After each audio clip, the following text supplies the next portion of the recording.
So, sir, I hope my screen is visible and well as well. Yes, sir. Yes, sir. So, good afternoon, everyone, and I request all the participants to please mute their mic and switch off their videos for proper connectivity. Thank you.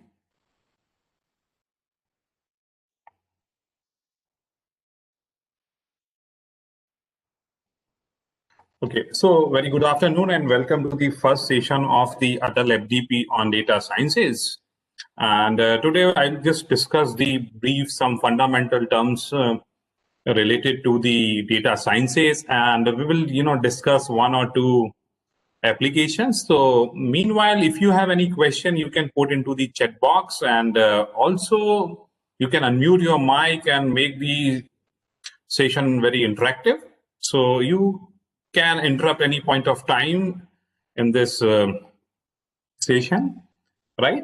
But just my request from my side is just please switch off your video and mute your mic so other participant can take the full advantage of the bandwidth. So I'll start my session here. Just brief about my institute is IIIT Nagpur. It's established in 2016, and in the inaugural sessions, our director and dean has already give the inaugural speech.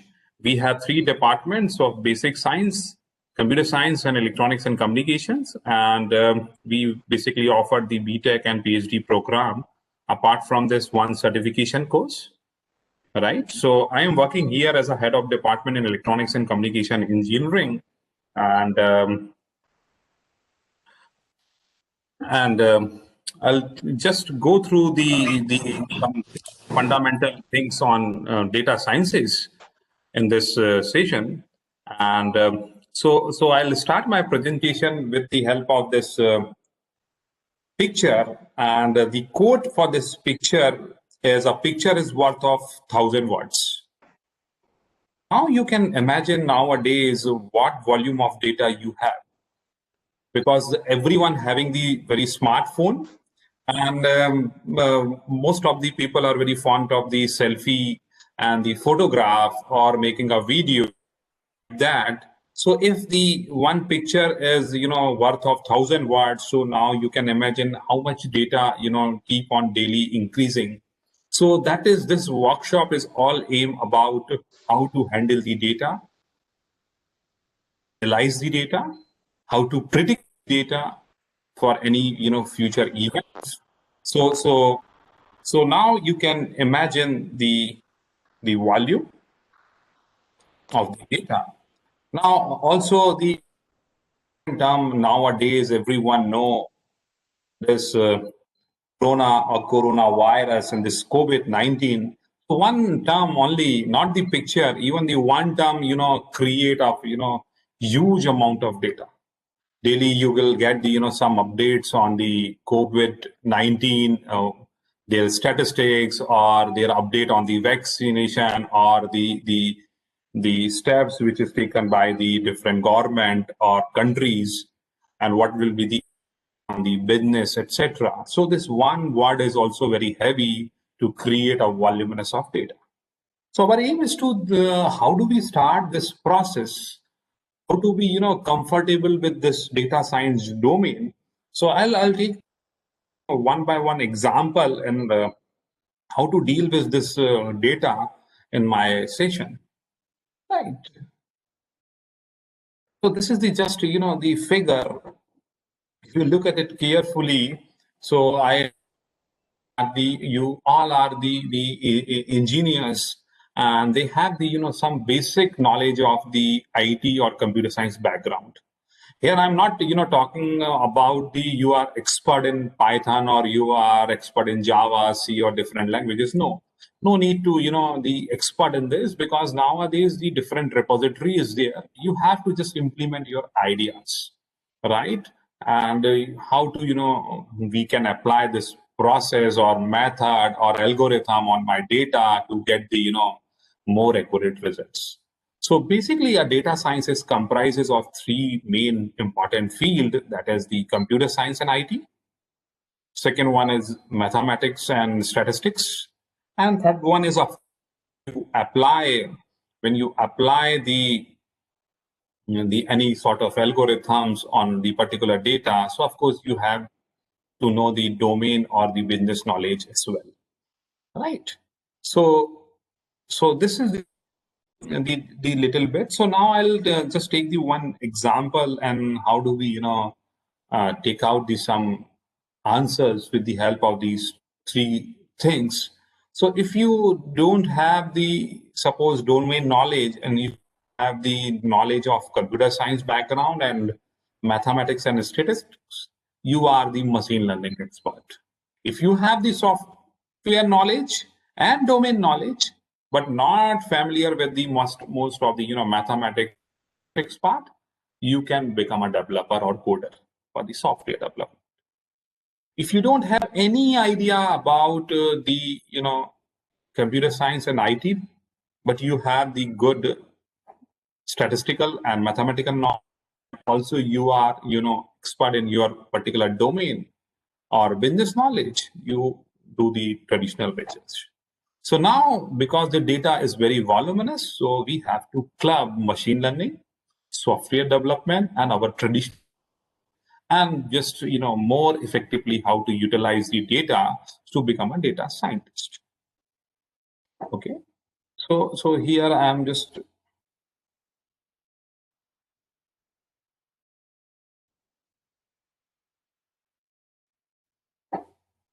okay. So this is one side. This is known as the excelrates.com. So here I'll just download the one basic example. I convert this dollar to the rupee conversions of last time span. You can choose whatever you want, 1 year, 2 years. So I can take the 1 year data and download it. Okay, so the screen is visible. So now I have the latest data starting from yesterday to last 1 years back. So I have the complete data in my hand, right? So my aim is here, I just want to calculate something like average maximum value or minimum value, or maybe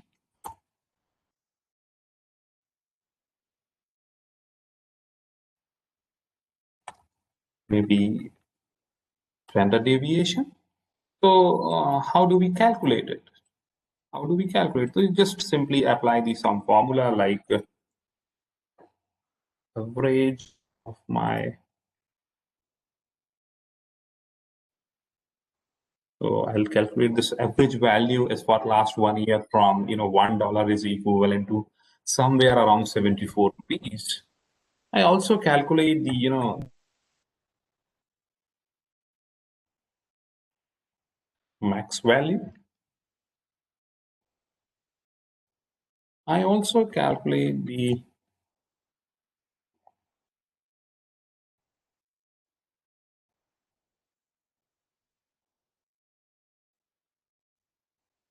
minimum value, and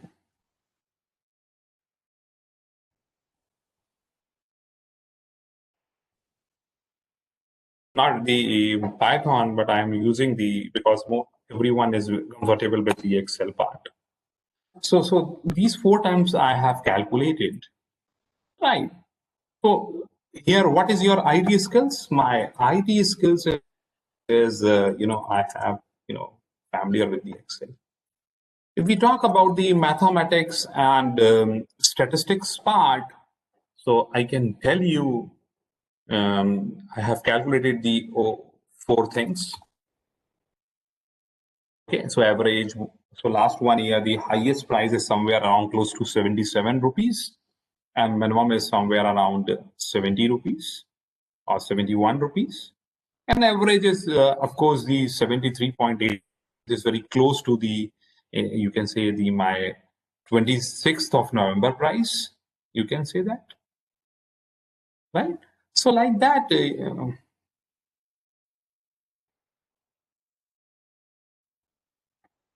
so like you have the good knowledge of IT, you have good knowledge of Excel, and if you have the good knowledge of domain, so I can predict maybe of 5th of December, maybe 5th of December, my dollar price is, going up and somewhere around 75 rupees, somewhere around 75. So for that predictions and the involvements, the domain knowledge. So they are this domain knowledge, you can say the business knowledge is depend upon so many parameters.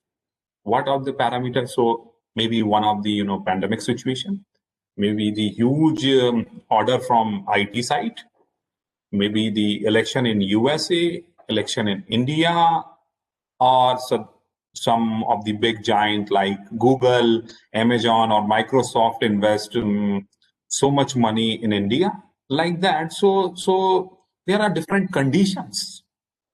So this can only be used by the domain.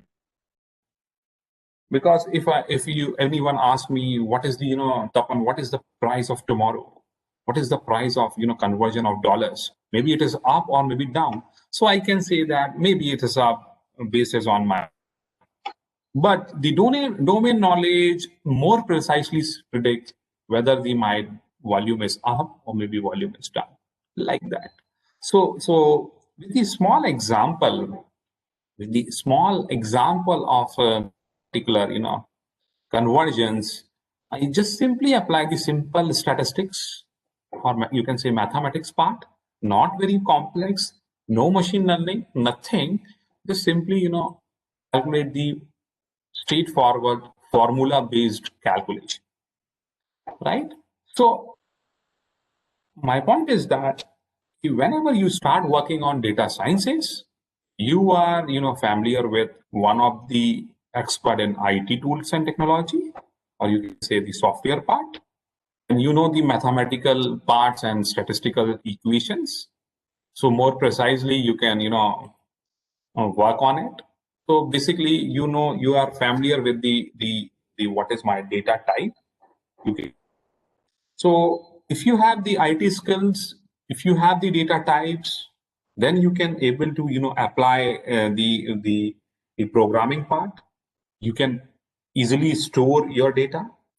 You can indexing your data, optimize your data, and also if you categorize the data properly, you can immediately apply the different algorithms, and it will give you the of your data, right?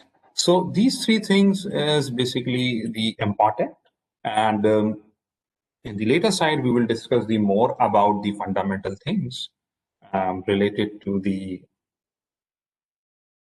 data science. So I hope this figure now clear. We have the knowledge of computer science, mathematics, and domain, and you become a data science expert. Now, what is my role? Where I can. So this is the simple, the complete cycle of data science. You can say that. Where this the orange three block basically job of data engineers. The blue one is data analyst. And the last four one is very important. There's a job of data science. So I'm starting from the my top of the point, that is data warehouse. So we have the very huge amount. What is the data? Where is it's come from? So it's come from the different Internet of Things, right? Or maybe the images, maybe a sound signal, maybe a text messages, or the video, a lot of sensor measurement is involved. So, huge amount of data. But this data is not organized. This data is not organized. Only the storage capability is provided in the data warehouse. Okay, so storing is a job of data engineers. And then the go back to the second is data preparation. So suppose I am an analyst and I want to fetch some data to my data engineers to provide the certain data of the time spent from starting from January 2015 to December 2019, like that. So accordingly, data engineer prepare a data, store as per your required format. Maybe you want the data in the Excel format, you want the data in the CSV format, or maybe you want the data in the some other format, other data sets. Once you prepare the data, then part is you have to clean your data. What do you mean by clean my data? So I'll simply say that there is one term is outlier, or some of the data is the empty cell is there. There's no data present in particular records. So we can simply delete their data because they mislead our results. So first three things is the job of data engineers. Now you have the data in the systematic format and the clean data you just analyze. As I told you, if you talk about the last 1 year or 2 years data, the very huge roles. Simple, if you want to the dollar to rupee conversions for last 1 year, you have 368 lines. Instead of 368 lines, you can simply observe with the help of 4 or 5 parameters. What is my number of records? So let's say 366. Then second one is what is my average? Somewhere around 73.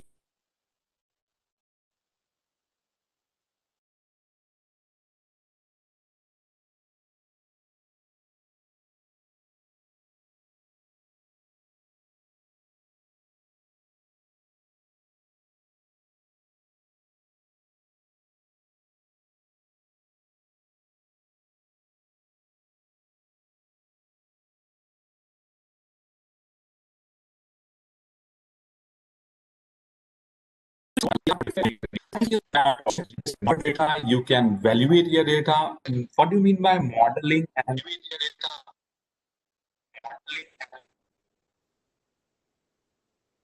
any question? No audio.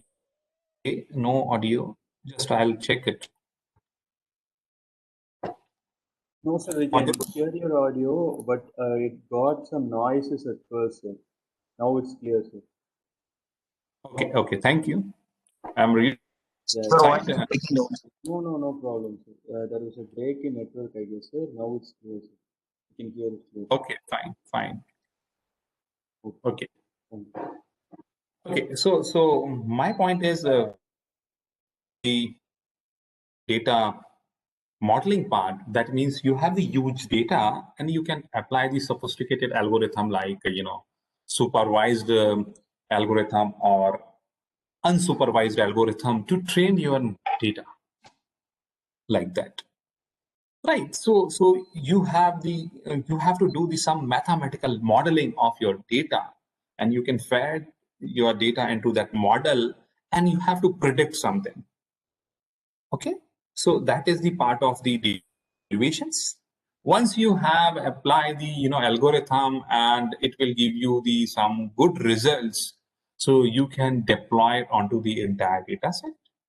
Once you deploy on the entire data set or the data, you have some results.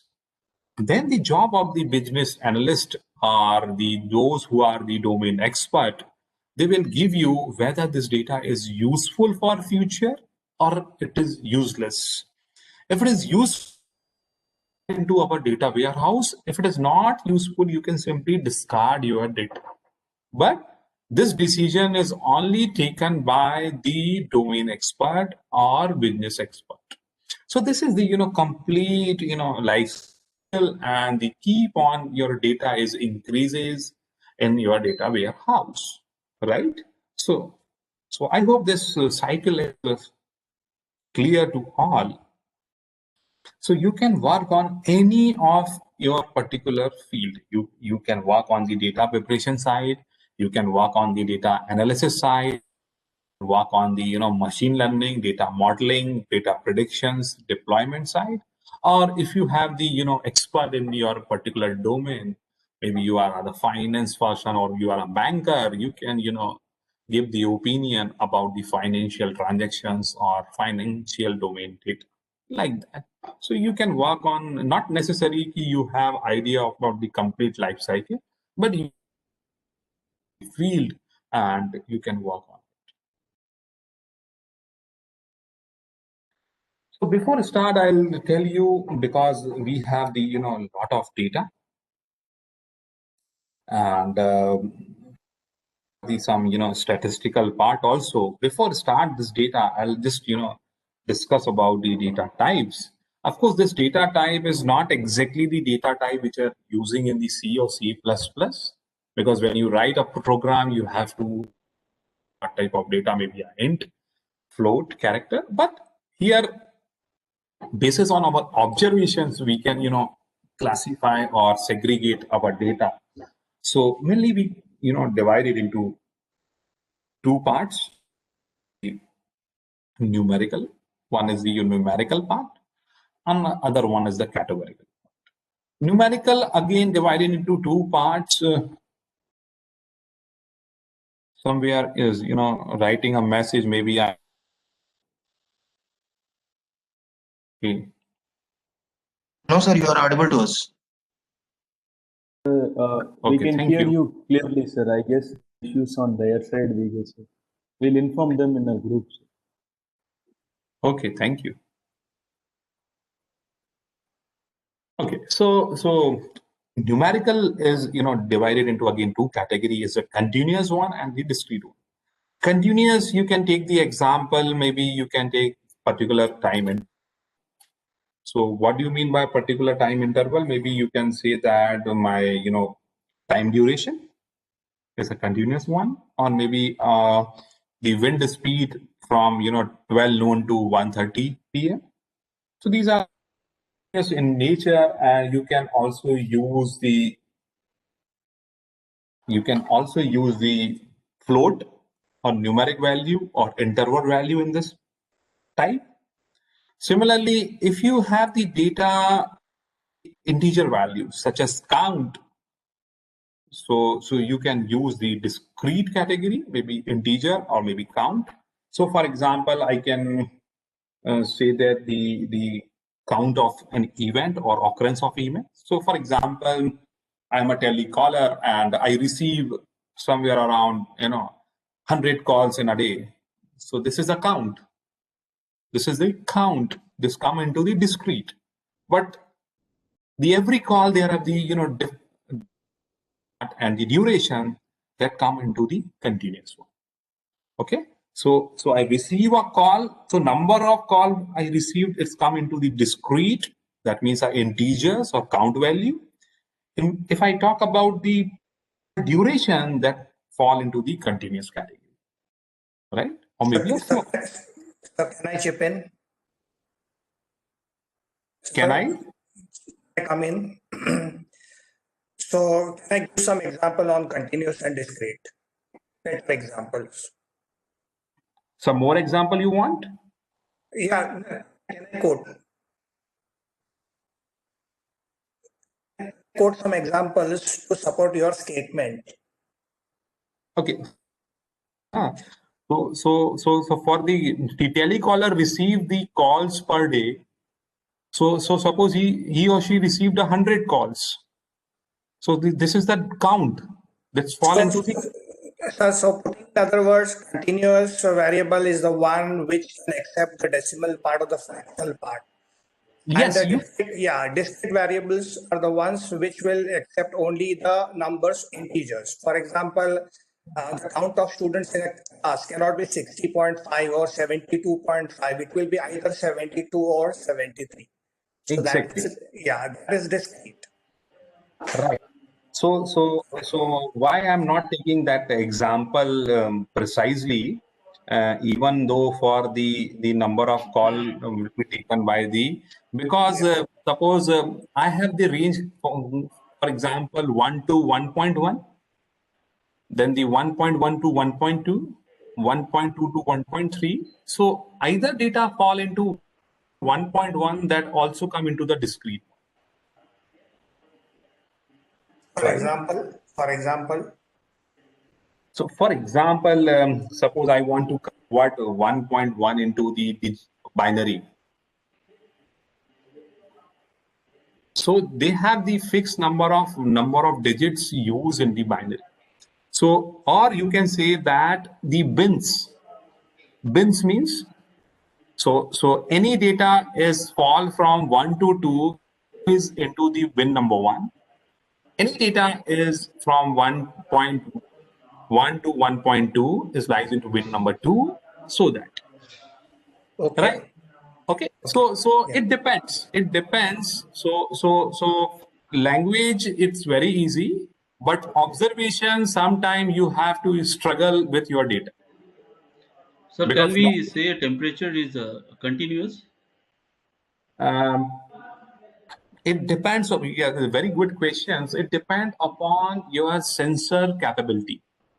So for example, if I'm using my digital thermometer, right?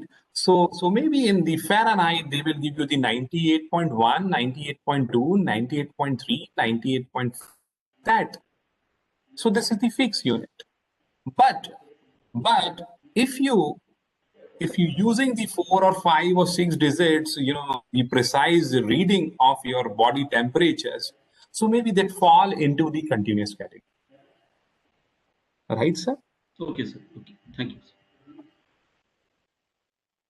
Okay, so the observation between the two samples, if you have the more samples, you can fall into the continuous. Similarly, the data is also divided into the categorical. This is the one of the famous category is nominal. So again, I can take the example of my mobile phones, right? So what type of operating system in your mobile phone? So maybe your nominal category, maybe you can make a one category for Android, one category for Apple iOS, one category for BlackBerry, and one is for Windows, and fifth one is others. So any of the smartphone, fall into these 5 categories. Maybe your Android, maybe your iOS, maybe your BlackBerry, maybe Windows, like that. So when you talk about the bins or the category, it fall into the nominal category. And in nominal, there is a special category, only 2 bins: yes or no, true or false, 1 or 0, like that.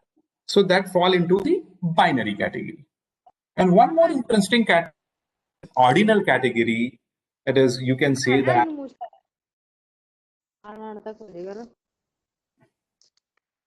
more category is ordinal category. And ordinal category means, for example, I want to take back of my session.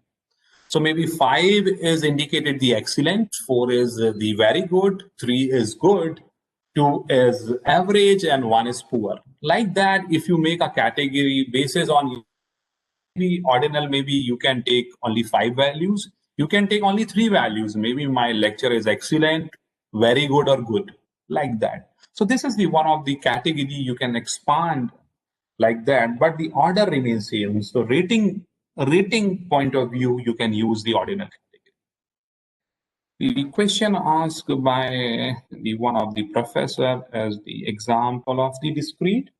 You can take the example of discrete like your TV screen. So maybe you can categorize your TV screen. Maybe you are using LCD TV, or you are using the LED TV, or OLED, or 4K LED, or plasma, like that. You can divide, or maybe you can divide, depends from different states. Some of belongs to the Maharashtra, some is Telangana, some is Andhra Pradesh, or UP, or MP, like that. So these all falls into the So there are so many examples for it and okay, so Ravikant Parasar sir is asked the um, marital status is a category. Okay, you can the category, maybe a nominal category, or maybe you can make a binary category. It depends upon the your the particular variable, or you can say the particular outcome is any values of output, right? So So excuse me, sir. yes, Binary means two. That means it should have only two outcomes, sir. right, exactly. Okay. Okay, sir. By means two, yes, either 0 1, yes, or true false, like that, right? Okay, sir. Exactly. Okay. Okay, so one of the madam asked or sir asked this per capita of the country. It depends, sir. Per capita of the country, maybe a one figure, but if you talk about around 150 countries of per capita, so it fall into the continuous category because you exactly don't know what value come. So that fall into the continuous category.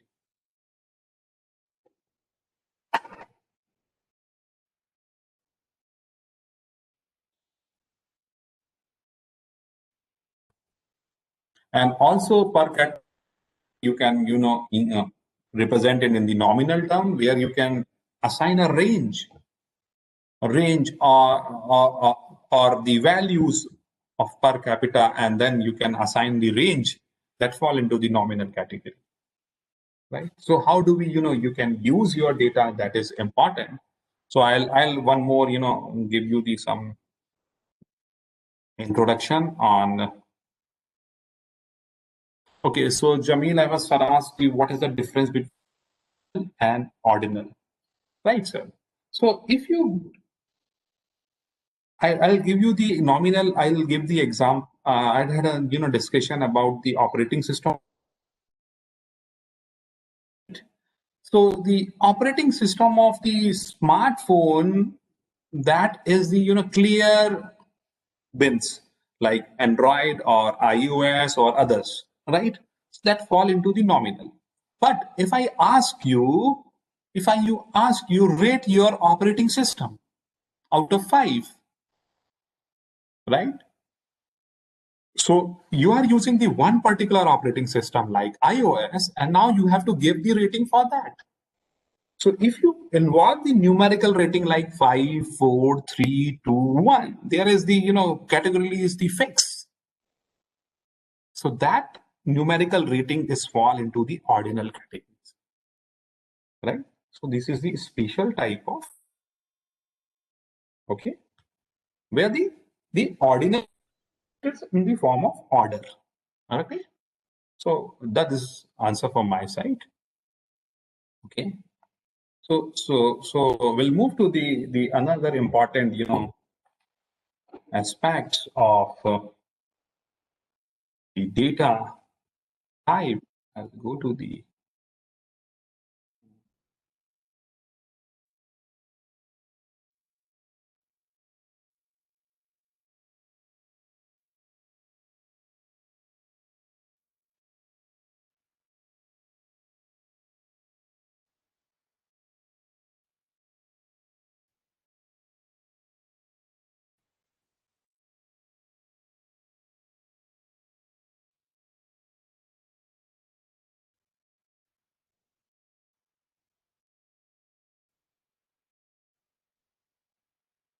I'll just give you the some brief about my data.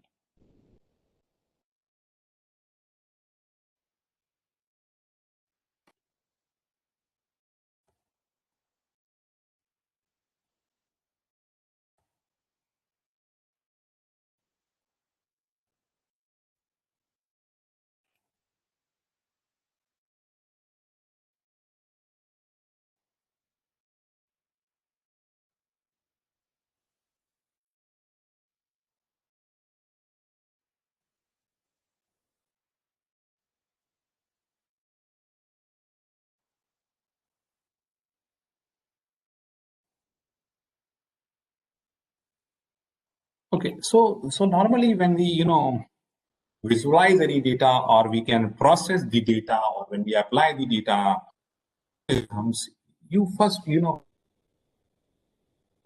how data look like. So it look like on the spreadsheet or database table. So always when we find the data is in the rectangular format. Data is in rectangular format. Okay. So rectangular format data, if I talk about,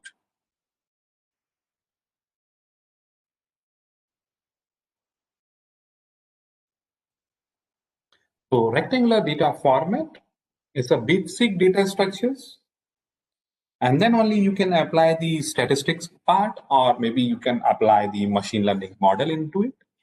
There also a data is comprises on the non-rectangular format. What do you mean by non-rectangular format? Maybe your data is in the time series data, or maybe data is in the intensity or image, or maybe some spatial data structure or location based data like that.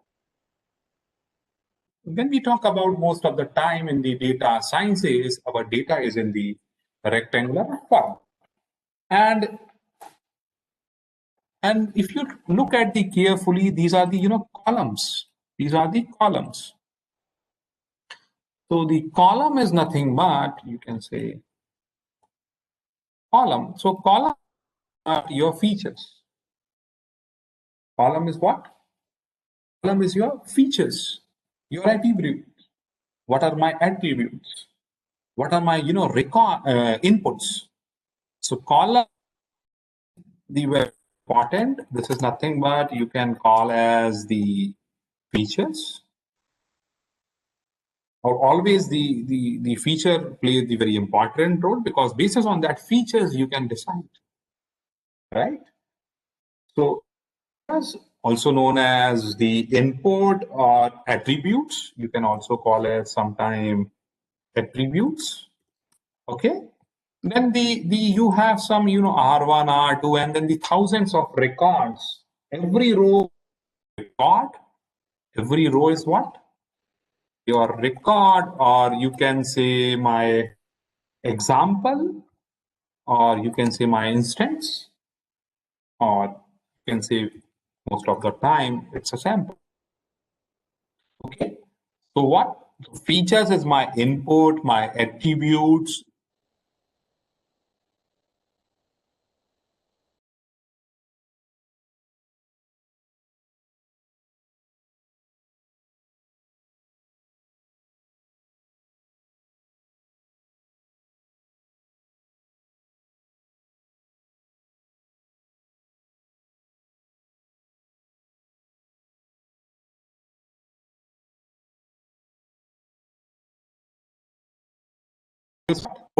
You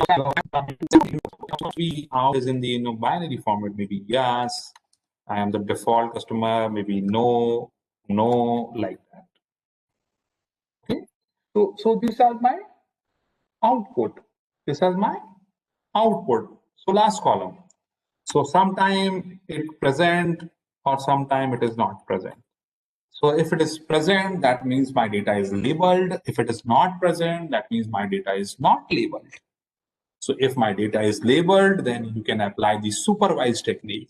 But if data is not labeled, you can apply the unsupervised. So later on, you can discuss in the next sessions onward. So this is the output, or you can also known as my outcome, or what is my target. So this is very important. You can say the nomenclature when we work on the rectangular data, and if it is in the rectangular format, so obviously it is in the two-dimensional space. So every data come, or my data is from a matrix. So once you come into the matrix, you can apply your all concept of your linear algebra as well, like that. So number one point is my data is a string or rectangular format, or my data is unstructured or not in the rectangular format like this. So basis on that, the overview of the data and different terminology, you can apply your tips, and you can do the or you can say the indexing, or you can create as many as frames. So this is all called as rectangular data, is also called as the rectangular frame. Rectangular frame. This is just a very small point. So basically, these are my columns, are my feature. Always is record is very much greater than the features, right?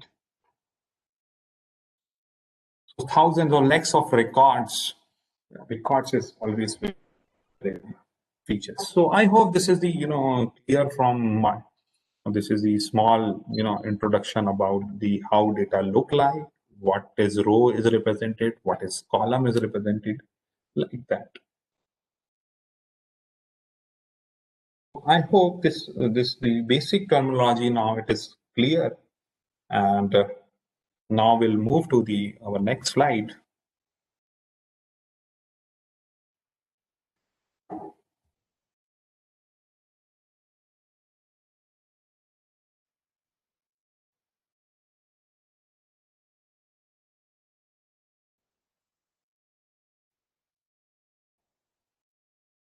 Okay. So now here we'll talk about the some estimations basis on their location. Location means the how do we measure or input, what are the values. So in terms of, first we want to discuss about the location based estimations. The key terms is mean. What do you mean by the mean? Mean is just you sum up all the values of one particular features and divided by the number of observations, you will get the some average value or mean value. But in the data science, you cannot apply directly the simple mean technique, and use some another sophisticated technique. This is known as the weighted mean. So where we can use the weighted mean, because most of the time my data is coming from different sensor. Most of the time my data is coming from different sensors. So sometimes they are not very much accurate, or they have some um, mismatch of my sensor values. And not accurate values. So we will give you the some weightage to some of my sensors.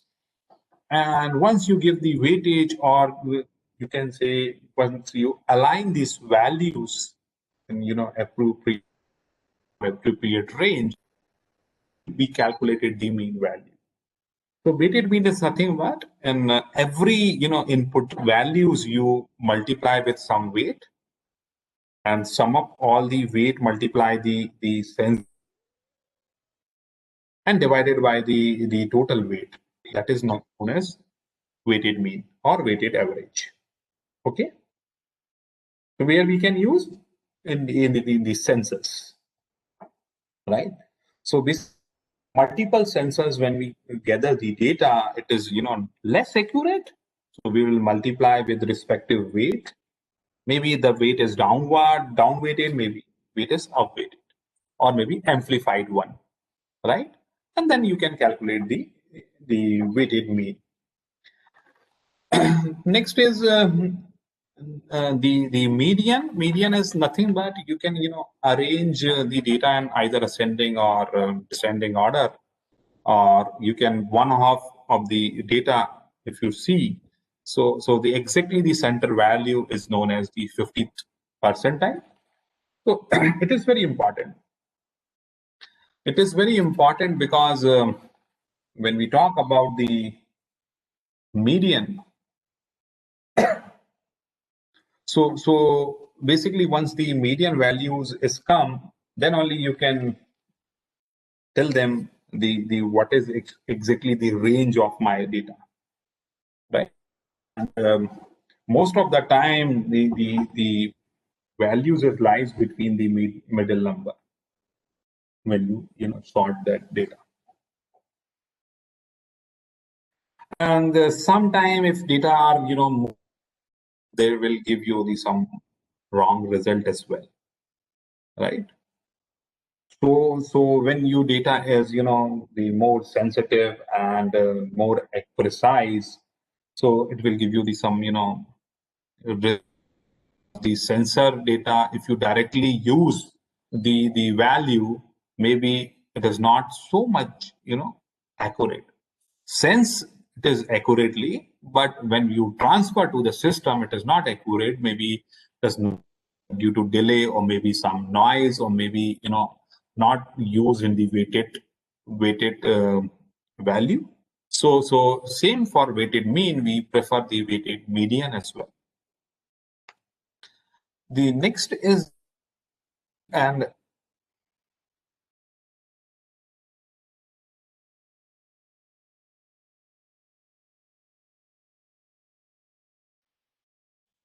okay. So the trimmed mean is also important.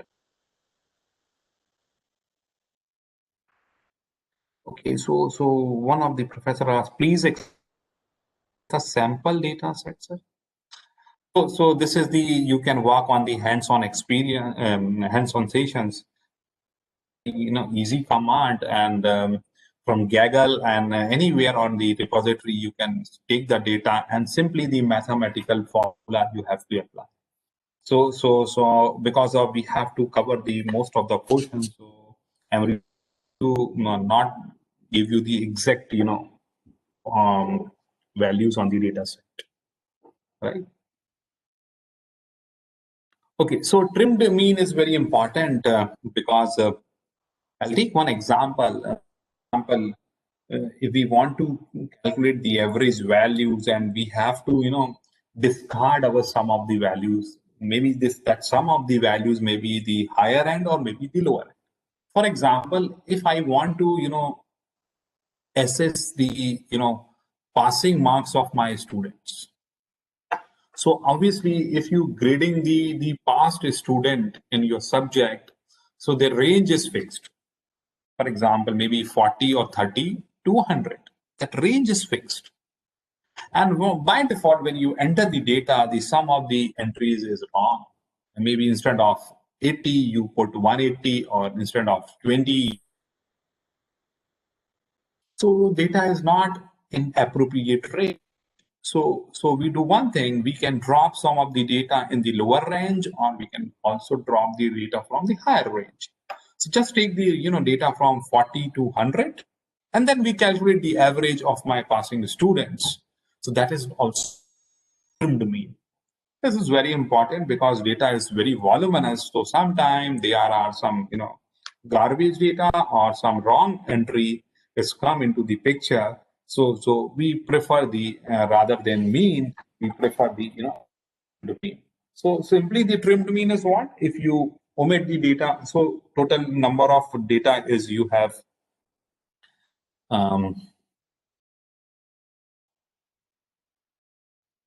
so suppose you have it consists of n data points. So we remove first p samples and last p samples. We remove first p and last p. So in between, if you observe, the total point is what? Total point is n minus 2p. So n minus 2p is your total point, right?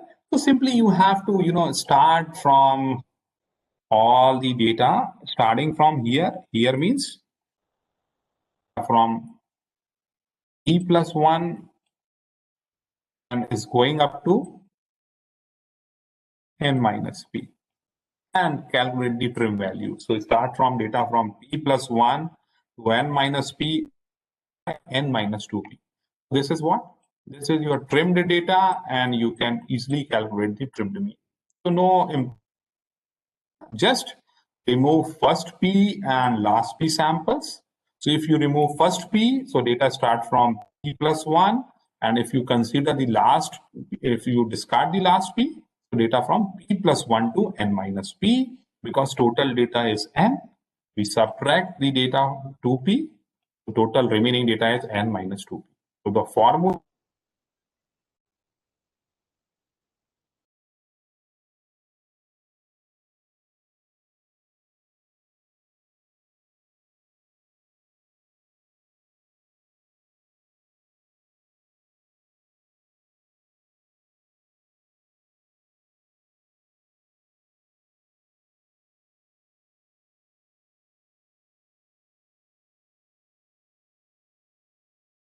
we use the data.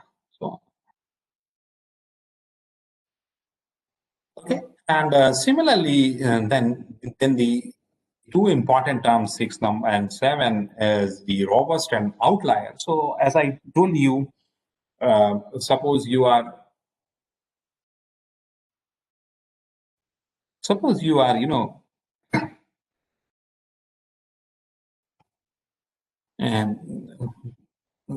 doing the averaging from your past student, and then the past student starting from 30 to 100, and if you have some data somewhere around beyond 100, maybe the marks is 110 and 120, the accurate or right data, so we can discard these two data. So this is known as what? This is known as outlier, very different from the your data, and you can extreme value. Most of the time it is extreme values. Okay, so this is known as the what? This is known as outlier. Now, what do you mean by robustness? Robustness means not to the extreme value. So by robustness, so for example, we have the the bank account of different customer, like that C1, like that C2, like that C3, thousands of customer you have the data, and each customer having the some balance in your and then their saving accounts. So maybe somebody having the 1,000 rupees, somebody having the 5,000 rupees, some having the 1 lakh rupees, and again 50,000, like that. And all of a sudden, and one of the customer having 1 CR in the saving account. Most of the customer is the data is ranging from, let's say, 0 to some 5 lakh rupees. Most of the customer having the saving account, the amount is 0 to 5 lakh rupees. But one of the customer the amount is somewhere around 1 crore rupees. That is not the outlier. That is not the outlier. How your system is capable to process that particular data and support that much of the extreme value, right?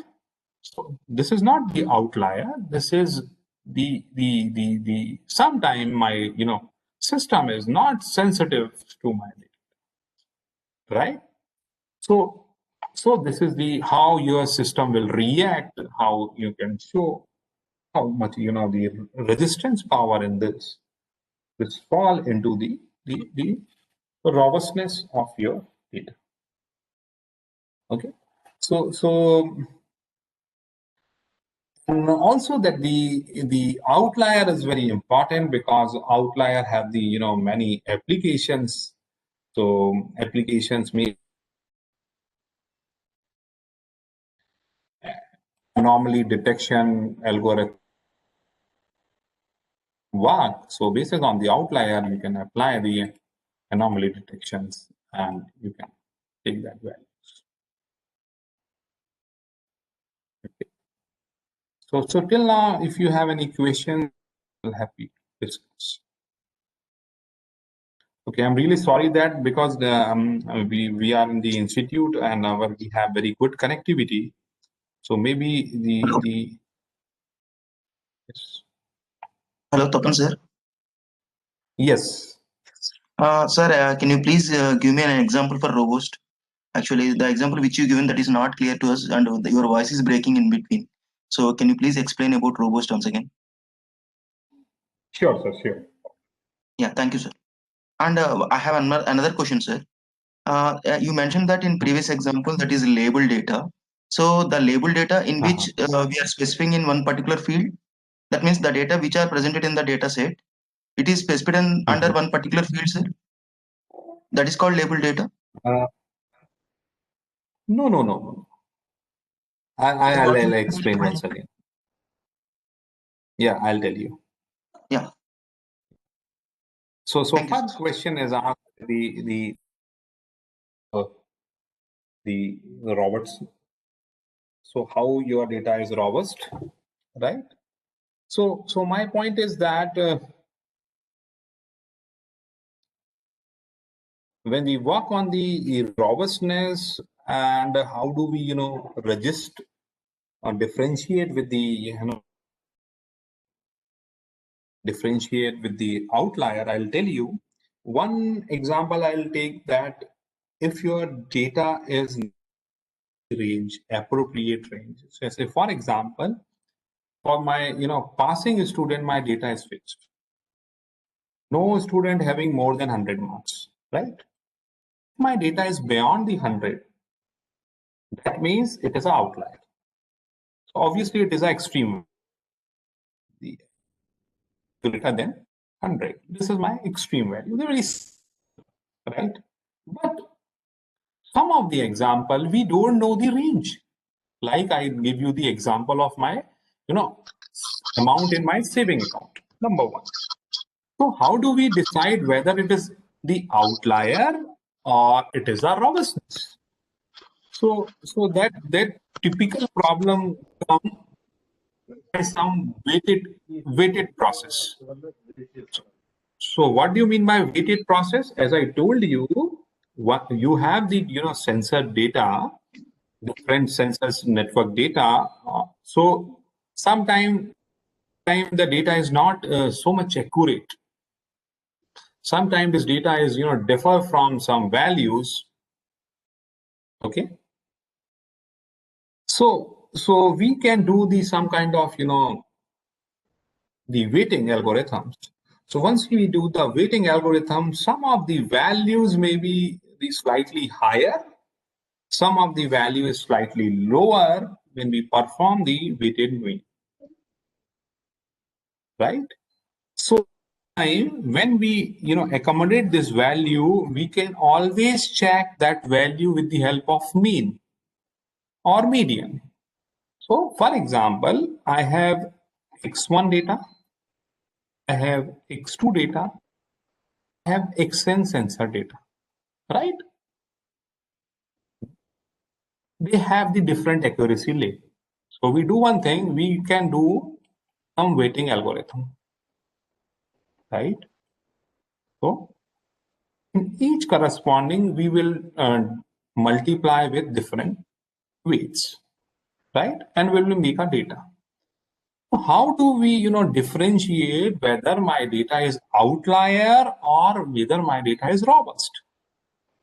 Check whether my data is robust, we can do one thing. We can arrange this sensor values in the ascending or descending order, and we can calculate the some median value or 50th percentile or half of the value, and then compare how much data is deviated from this median value, right? It is more deviated from this value, median value, so I can say it is my outlier.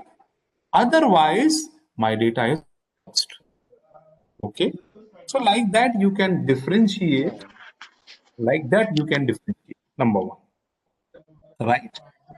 Robustness is simply when you don't know the exactly the range and whether we want to include this data in my system or not include. So, sir, that means you are fixing Okay. the threshold. You can say that fixing the threshold, but the problem is how do we fix the threshold because we don't know the the value. Yeah, exactly. So if those who applied to I'll companies, do one thing. please check your mail Sir, some frequency. noise is coming, sir. I don't know where. So I request the participant. I'm request the participant please mute their mic. Okay. Thank you. So suppose all the sensor network node is the same type. You can fix the threshold. If it is the different type of sensors, or maybe it is a heterogeneous network, then you cannot set the threshold, right? That is the problem. Yeah. So this is a tricky job, whether your data is robust or maybe it is an outlier, right? Got it. Okay, thank you. And what So about this is labeled the labeled data? Yes. So as I give you the example, I'll once again go to this Excel file. Suppose I have some sampled values. One feature is maybe my age. One feature is number of credit card. One feature is my,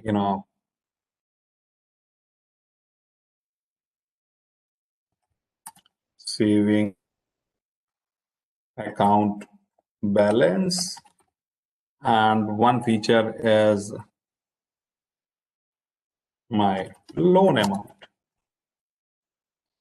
And suppose whether are default or not, so we have some list of some existing customers. So customer 1, customer 2, customer 3, and so on. Right. So here my outcome or target is default.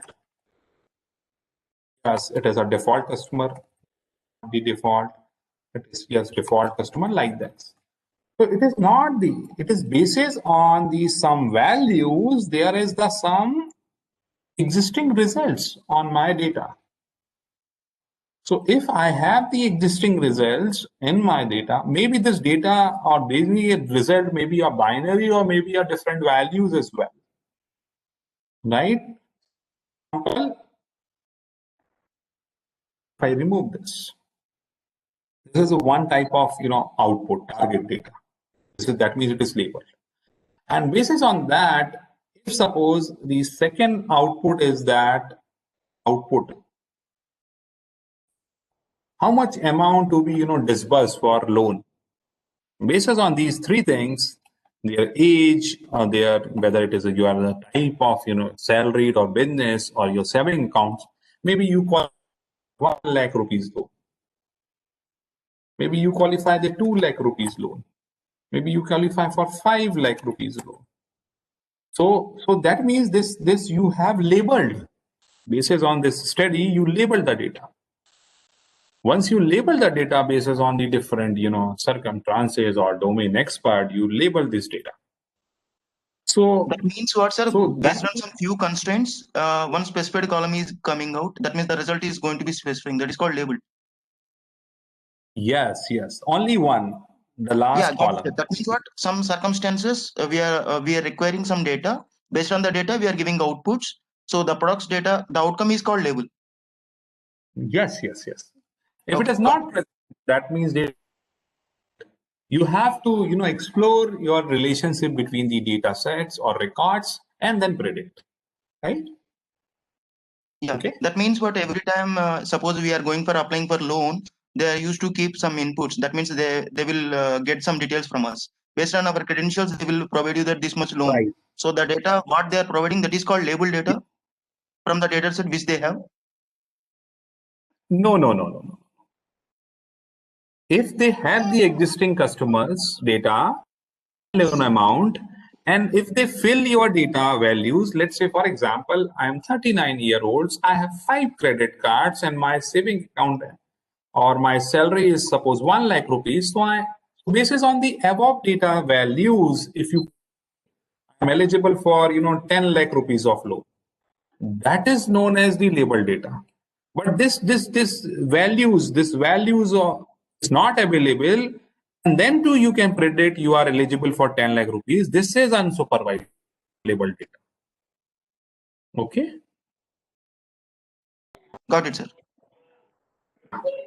So That means some what? of the They are predicting from their databases, na, sir. That means what? As per the yes, ratio of your credentials, this much data you will be, this much reward you will be get. That is called the final outcome. It is produced from the default inputs, na, sir. this is not the inputs. These three things are These are inputs. the details of customers. I understand, sir. These Yes. are the details of the customers. From the customers' information, the outcome is generating. So the Yes. loan amount is producing from the data set. Exactly. Got it, sir. Okay. Sir, can we say that when there is a relation between input and output, then it is a label data? Yes, madam. Of course. Okay. Because the how much amount of Sir, loan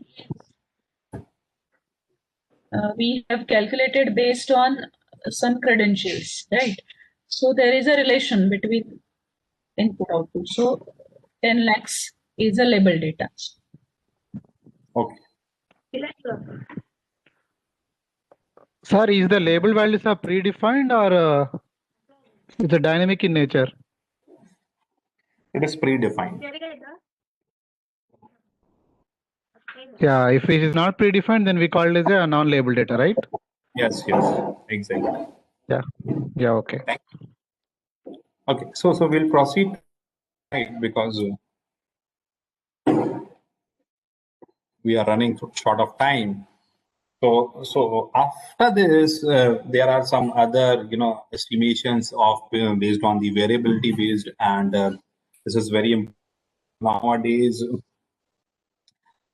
Number one aim is you have to observe the difference between your estimated values and the observed values. So it's nothing but the most of the time when we work on the neural network or machine learning,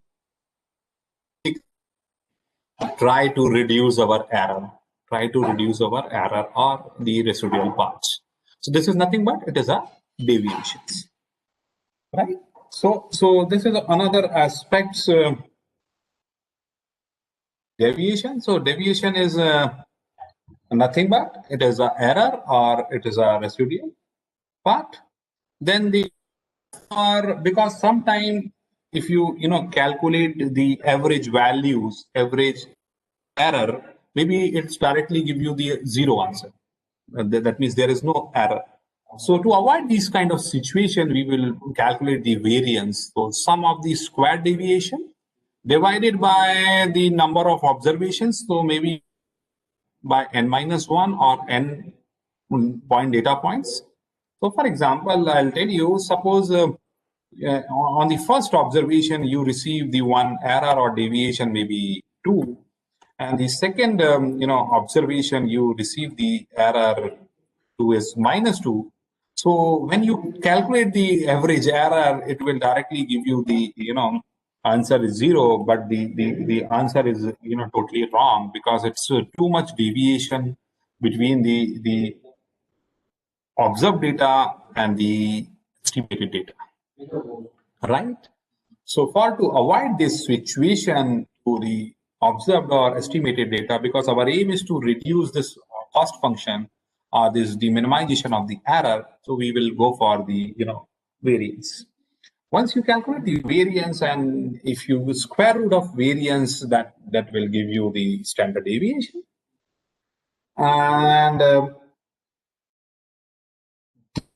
standard deviation means how you can disperse the data around the center value, how disperse the data around the center values. And it is also known as the L2 norms or equilibrium norms. Just like the equilibrium distance, what exactly you do, you calculate the x1 minus x2 square plus y1 minus y2 square, and then you can take out the square root. So similarly, you can calculate the standard deviation. If the deviation, instead of the square, if you calculate the modulus value, then you can calculate the mean absolute deviation. Okay. And the absolute deviation, you can calculate it with the Manhattan norms, or the, you can say, the L1 norms, right? So most of the time we prefer, the square deviation, right? So the formula is very simple. You just, the calculate the modulus x minus xi mod till all the sampled values from starting from x1 to n samples value and divided by the n. You can calculate this value. Then the variability, another aspect is the median. So here all the median value arranging to the ascending order, absolute median value arranging to the order, and find out the center value will give you the median absolute deviation. Okay. Then the sixth point is very important. As I mentioned, that if you know the range, so you have the difference between the largest and the smallest value of your data set, you can quickly find out what is the outlier in this case, right? Otherwise, if it is you don't know the range, so your data is capable to, or data can be performed from the very big range, very wide range. So it would be very difficult sometimes. Okay. So like that way you can also calculate. Okay, and then the order status, the rank of a matrix, and one particular row or column values, if it is zeros, then the how to avoid that particular record, or how do we, whether features is useful for that statistic have to maintain basis on the data values, right? Then the percentile we had already discussed, like median with the 50 percentile, and suppose if you calculate the sum, divided all the data with the p percentage or 100 minus p percentage of data, can apply the same techniques, all the techniques like medians, means the location based and the variability based, you can calculate easily the values. So for that percentile, you can say that if you apply all the estimations and the entire data set, that means you are working on the global part. And if you pick up the p percentage of values, that means you are working on the local part. So that is also a very important aspect on the percentile based. Yes. While calculating median, what is the nature of the data? It should be in sorted order or unsorted order? It is in the sorted order. Okay. Yeah. Thank you. Similarly, the special type of percentile of P, or you can say 100 minus P. So similarly, if you calculate for first quarter, it means you can calculate the 25th percentile or 75th percentile of your data. This is also known as the interquartile ratio and IQR.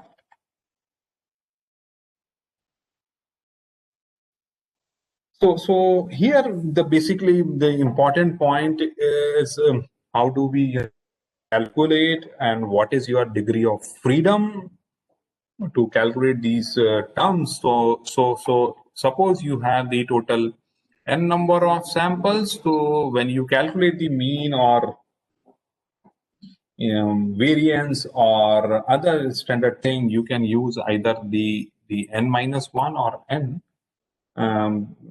Because it is based because the population, or you can say the number of samples, is very high, so there is no impact on that, and basically you will give you the one constraint freedom for this particular value, right? So Sir, there are yes. Sir, I have a question, sir. Mean and median can be used as central tendency value. So can you give me a case where we have to use mean and where we have to use median? Yes, sir. I'll give you one example for that. Because we have not talked about the what type of data distributions. So basically, when you discuss in the different next sessions, maybe the normal distributions or the Poisson distributions or Bernoulli distributions, so then only you can able to exactly say that where we can use these kind of approaches. For if you work on the normal data, we prefer for the mean values because basically most of the time when we apply the median is basically for, as I take the example of the robustness. So median and robust estimations are very much correlated. So the example point of view, suppose my range is fixed. So I took that example and passing marks of my student. So maybe this is going to 30 or 40 or maybe 100. So when the range come into the picture, you can use the mean. When the range is come into the picture, you can use the median and estimate the how much robust your data, like that in this point of time. Once you work on the modalities, maybe data is biased or maybe data is unbiased, how control your data with the help of standard deviation, like that. So you can basis on your study, you can apply the different sort of Excuse me, sir. I think in normal distribution we have same mean and median. No, here I'll just tell you the fixed number of observations, because here in data sciences the record is very high. We don't know exactly the record, data is there. So when we have the legs of data, so there are 3-4 questions is come into the mind. What is your degree of freedom? Then what is your median and robustness? Then what is your MAD, means median absolute deviations, and also the when we work on the population based data. So that's why I'm not going into the detail, because this topic is very, very vast. So if your fixed order statistics, or maybe your rank is fixed, and the basically you have the range variability is there, you can apply all the traditional methods. They don't have the issue come once you do not have the range, or you have the beyond the range. That's why these 3 points come into the picture: the order statistics, percentile, means we some part of maybe 50 percentile or 25 percentile or 70 percentile. Then only you can take the exact statistical software approach to find out these values.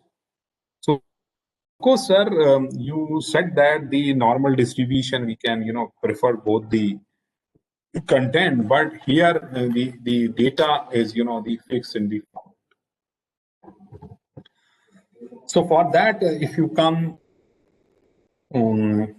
more detail, you can also analyze with the help of distribution of the data, how to explore this data, and then are able to that. So for example, my next slide is just exploring the distribution data through the plot and chart. So then only you can able to predict to what statistical method you prefer. So for example, if I took the example of the viscous plot or the box plot, so So how do we, plot this box plot? So box plot, maybe you can plot for 10 percentile, 30 percentile, 40 percentile, 90 percentile, and 99 percentile kind of thing. So you can prepare the box plot for the population in millions like that. So how do we, distribute your data? What is the freedom? Then only you can decide which statistical tool is, most appropriate to apply of the data. Hello. Yes, yes, Excuse me, sir. yes.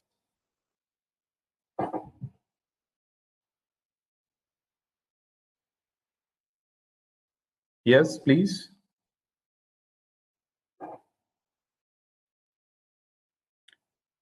You are not audible.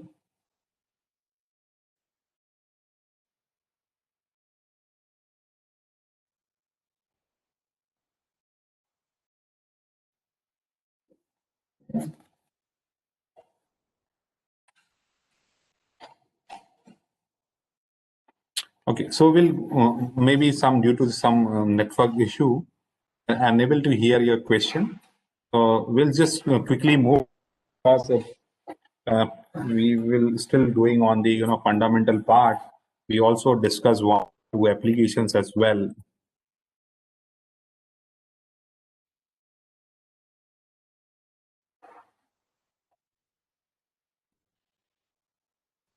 Okay, so we have the exploring the distribution data through the different plots. I'm not going into the detail, just cover up. I'll share my slide because my last 5 minutes I want to the applications in this regard, right?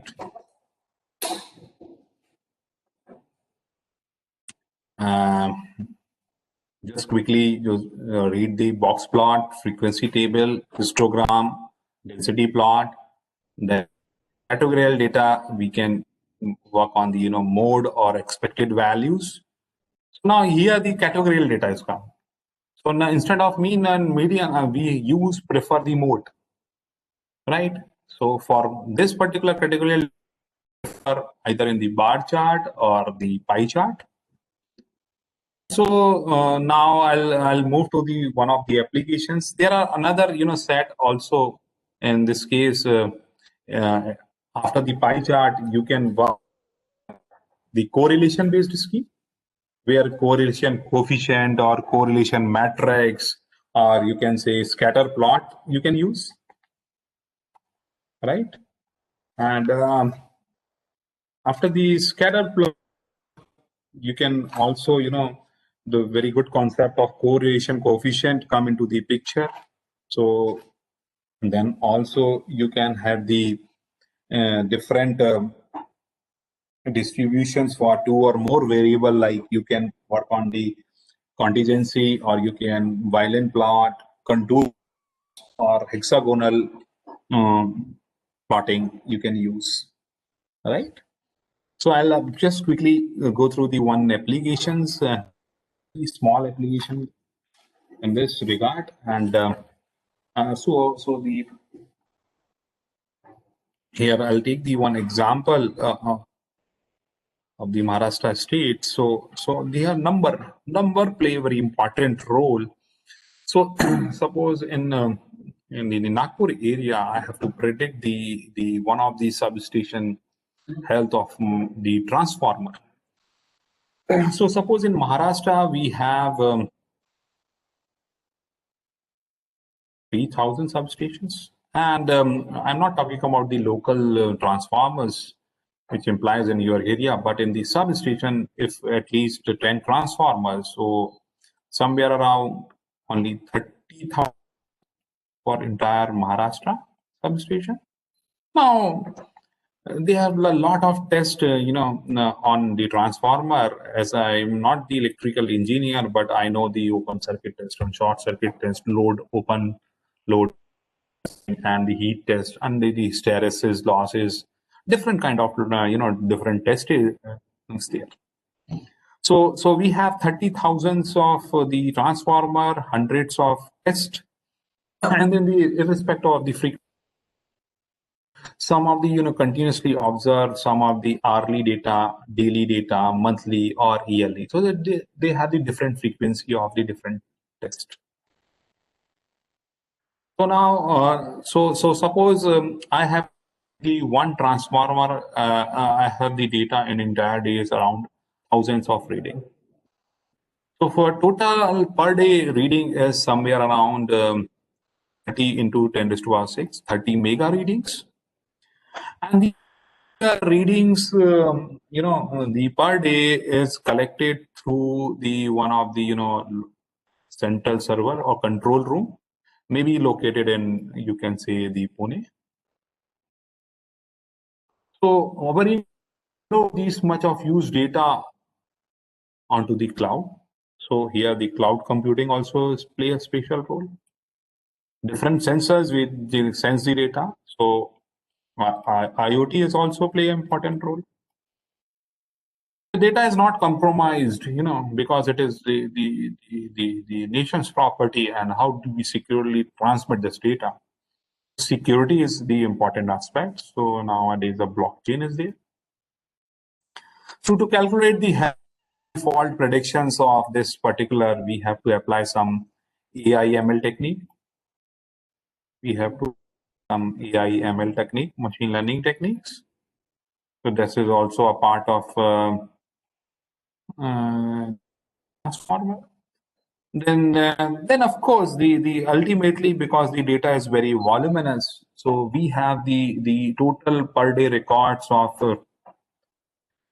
30 into 10 raised to power 6 data, and every data we can predict by the previous data. So whether the condition of the transformer, maybe in between some of the data you change the transformer, right? So basis on this huge, we can predict in my the one of the substation is Nagpur, that particular transformer number XYZ is maybe not working on the December 5th.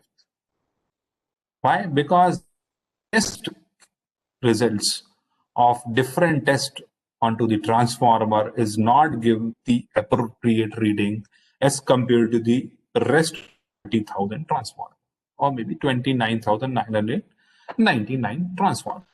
So every time you gather the data, and you can easily predict with the help of this AI ML algorithm. So these are some job of data scientists, to how to procure the data, how to and apply the AI ML algorithms. So, and these are the method like cloud computing, blockchain, or fault predictions. These are the supporting data, right?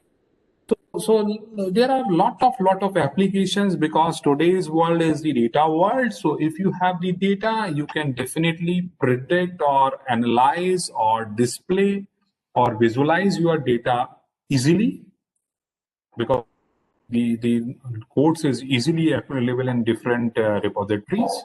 So this is just the brief introductions, and because I think so I can conclude my topic here. And if you have any questions regarding this, you can just feel free email me at tapankumarjain@gmail.com, and so to give the answers. And also I can share this slide to the Jiten sir, so he will circulate it to all the participants. Okay, so thank you very much. I hope this session is helpful for you. If you have any feedback, comments, you can mail me. Okay, so thank you very much. So the patiently listening for my session. Thank you very much. Hello, Tapan sir. Thank you, sir. Hello. Thank you. Yeah, thank you. Thank you, sir. Tapan. Thank you, sir. Thank you very much. Okay. Thank you, sir. Thank you. Sir, thank you, sir. Can you please share your slides, sir? Sure, I'll share to the Dr. Jiten sir, and he will circulate to. Thank you very much. Thank you, sir. Thank you. Hello.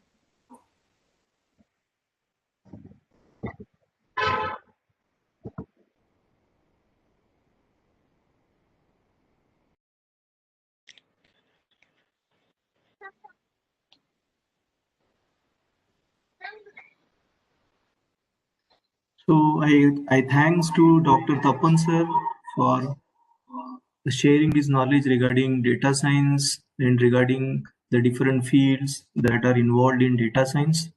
So I really appreciate his effort to make participant aware what the use of data science and what are the other domains that are interrelated with each other, so that we can take a particular domain and in which we can try to use the technologies like whatever the session which we have seen. So sir has shown that particular diagram where so many things are involved, and out of that you can consider one of the domain and then you can work with that. So thanks to Dr. Tapan Jain sir, and thanks to all the participants. So if any participant is having any query, so you can ask at this point. Hello, Tapan sir. It's me, sir, Prem. It's a very grateful session, sir. We understand a lot. Okay, thanks for your great session. Sir, I have a question. Actually, my area of work, Okay, so work thanks to is everyone who has joined for this session. So next session we're going to start at 2:30 p.m. Okay, and in that we're going to see the required method of data science.